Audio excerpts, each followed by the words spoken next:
The North Saskatchewan River is 1,287 kilometers long. It originates at the Saskatchewan Glacier in Banff National Park. The first 48.5 kilometers are designated as a Canadian Heritage River. It flows into Abraham Lake that was created by the Bighorn Dam. From there, the river continues on to Rocky Mountain House, Drayton Valley, Devon, and eventually Edmonton and Fort Saskatchewan. Further down, it is a major tributary to the Saskatchewan River, which ultimately flows into Hudson Bay. This video is part 2 of the series. Barbara and I traveled the river between Edmonton and Fort Saskatchewan with our inflatable boat, a Hydroforce Voyager 300. We're following an old transportation route that people have traveled for over 10,000 years. Join us for the trip. Hello, we're on Monday now, it's Labor Day. We're gonna do some labor on the river today, Barbara and I. See, there's my boat, life jackets, the whole shebang. Camera's in there too. Right now I'm recording this with my phone just to give you a quick update.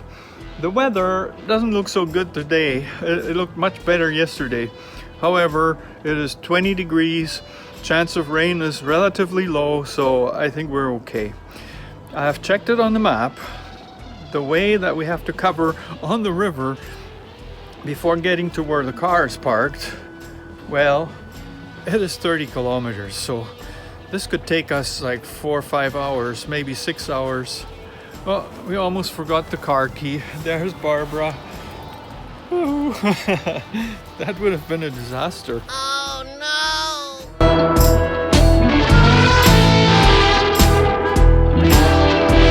They made these stairs for jolly green giants. Like me. Short legs, big stairs. Like, look at the size of this. Oh, almost there. Here we are, it's under the bridge. We're under the Capilano Bridge in Edmonton, and this is where we're gonna launch. It's not the most beautiful day, but at least we won't get sunburned so bad. So we're just gonna have to blow up the boat and put everything in it, and then we're on our way. Ta-da! We're all ready to go. Yoo-hoo! The boat's there, see? See, like way behind me there's a rust-colored bridge. Well, that's the one where we started. So this is how far we've come in only, what, like 5 minutes? I paddled a little bit, but the river basically does all the work for us if we don't want to do anything. And when I look at the clouds, they're moving in the same direction also, so I think that's a good sign. That'll keep us going the whole time. Our car is in Fort Saskatchewan, and I looked on the map this morning. It is 30 kilometers on the water, so this is easily going to take us 5 hours, but it's not going to seem like that. It's going to be a totally different perspective from the way we usually see the river, because we ride those trails, but the trails aren't always directly down by the water, so it's going to be like interesting for us, and I hope for you as well.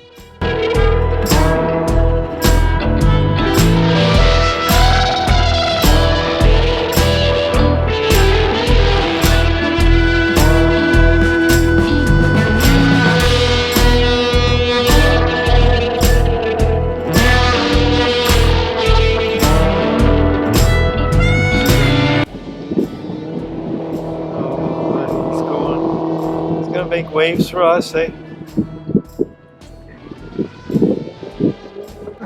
Oh, I got the guy. Woo.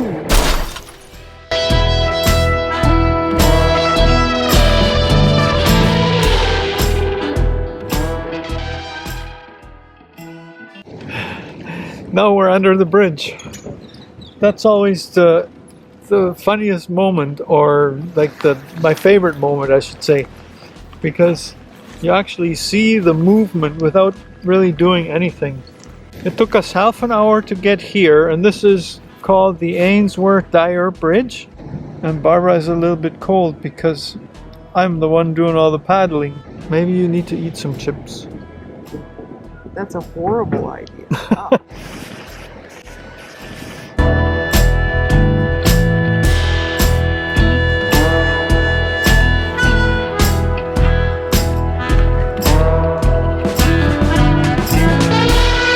A lot of different activities are going on at the shore,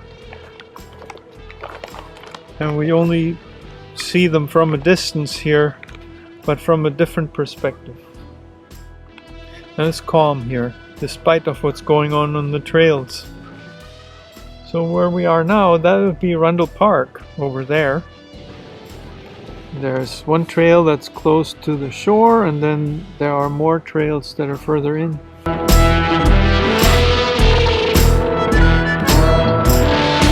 The train's just parked there.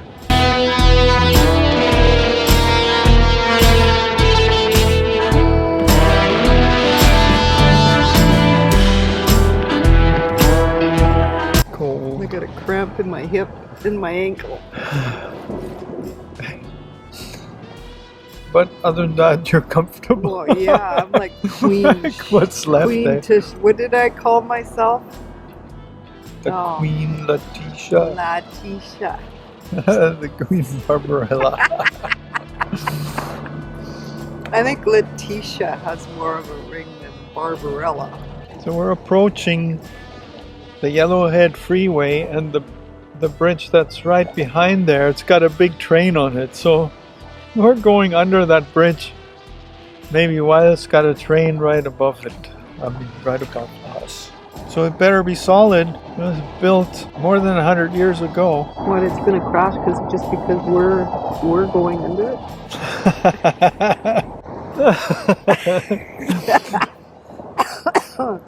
Devil's advocate. Well, maybe the train's gonna move. Train is still there.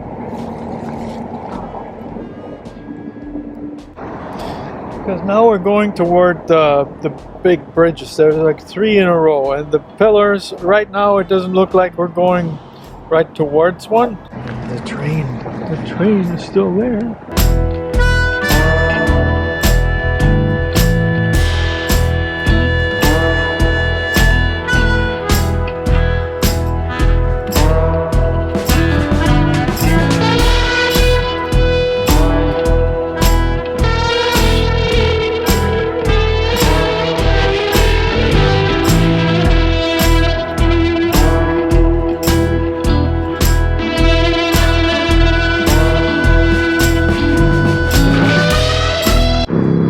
Is it ever noisy, eh? Oh man, yeah. Right away.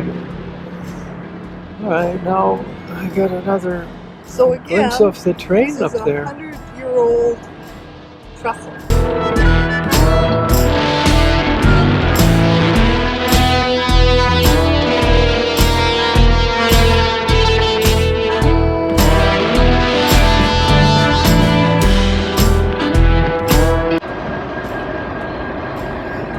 So we're floating underneath a train, a big train, big freight train. If the bridge can hold it for 100 years or more, then there shouldn't be a problem now, right? We hope. There are some cracks. Oh, there are definitely cracks. This thing is 100 years old, but it's still standing. Can you imagine the LRT bridge that they built? It doesn't even... They never even put it into operation, and it's already unsafe. These pillars, they probably built them way stronger than they actually needed to be. So that's why they're holding so long. Train is just parked there.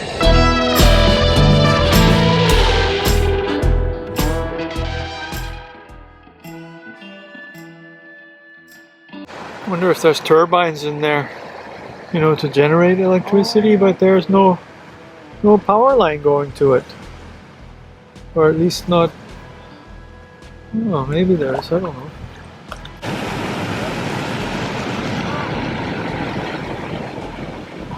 See, this looks like there could be a turbine that will be generating electricity. See, there's even transformers up there on the hill.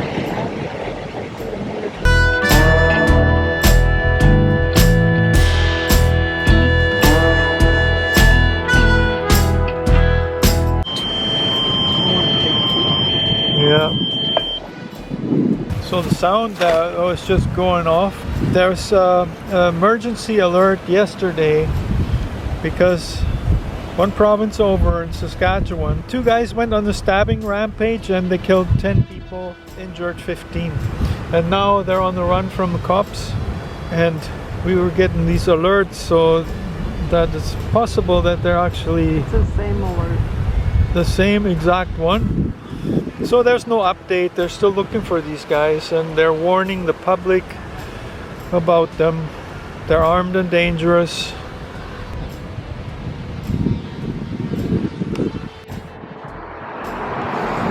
So the time is 4 o'clock, and we've reached the Anthony Henday Freeway Bridge.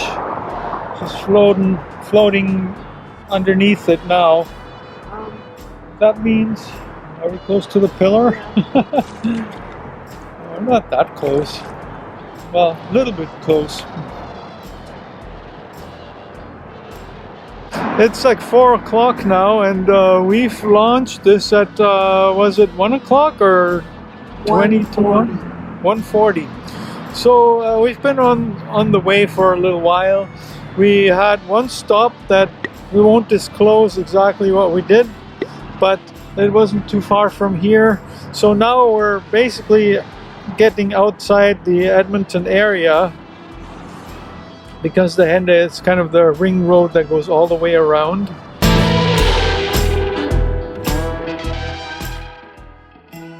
It's a beautiful day again.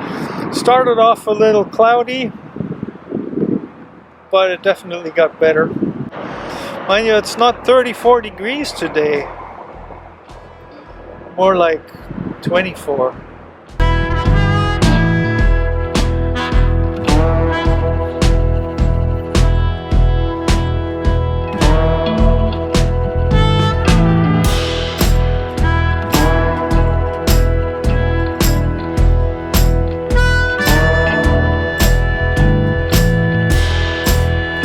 So we just both saw 2 eagles, one really big one, but it was impossible for me to get him on the camera because he was too far away. And with this boat spinning around every so often, it's hard to keep focused on anything that's on the shore. But we're having a good time. That's all that matters.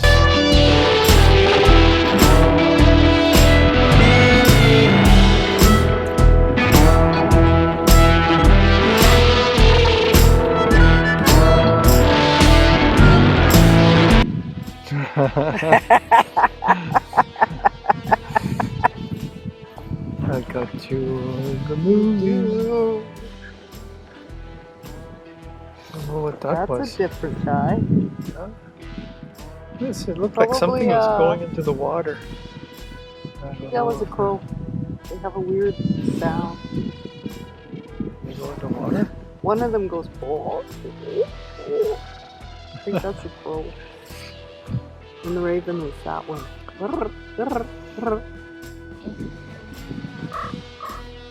Alright, we That's got cool. an eagle somewhere. You can't see. Way up there doing this. Yep. Just the little guy.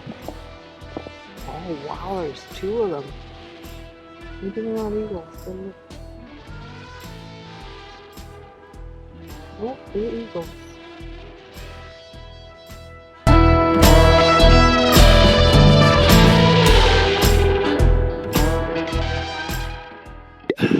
Well, now the wind is actually helping us a little bit, whereas before it was like we had to work against it, even though the current still moves the same way, but it's almost like without paddling, you're not going anywhere. And there's no point in me talking right now because the wind. It's 20 to 6. All right, paddle some more now.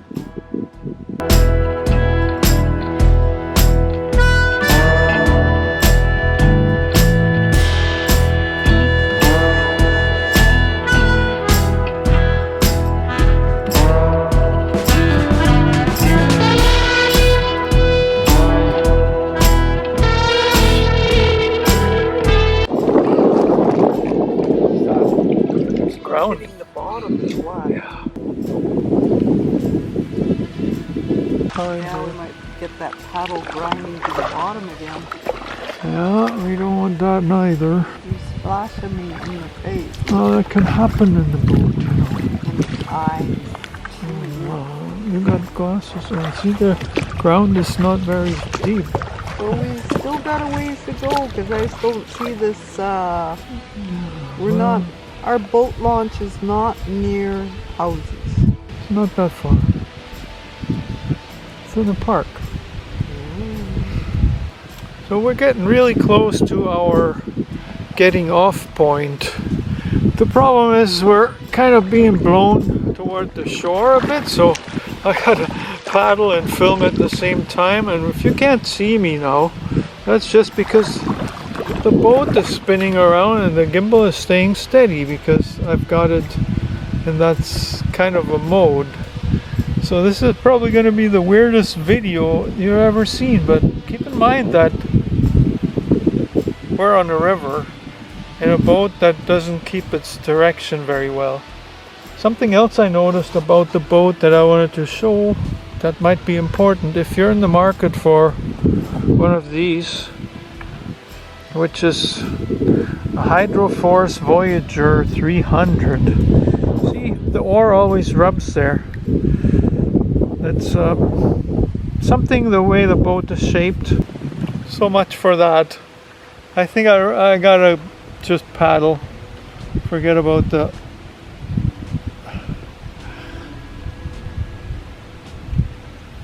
Just paddle. Yeah. Now it's steady. Weird.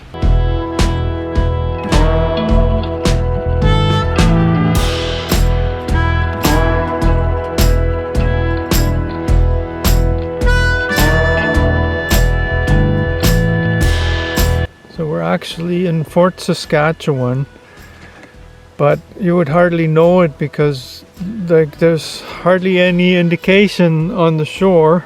It just looks wild, but we know it's the park. We know there's an island over there. Right now it's really calm because of the cliffs beside us. All the wind is way above us. And the dark clouds, well, they're not right here. So for the moment we're okay there too.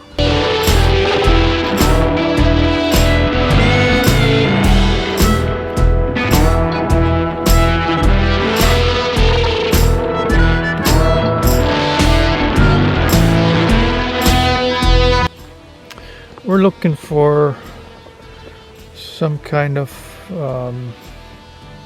landmark, yeah, that's the word. We don't know, we're like 80% sure that we're close to our boat launch where we have to get out, but 80% is not 100 because it looks different from the water. But I think we're fine. We'll be there in like 5 minutes. Can't go wrong. Says Mr. Horse.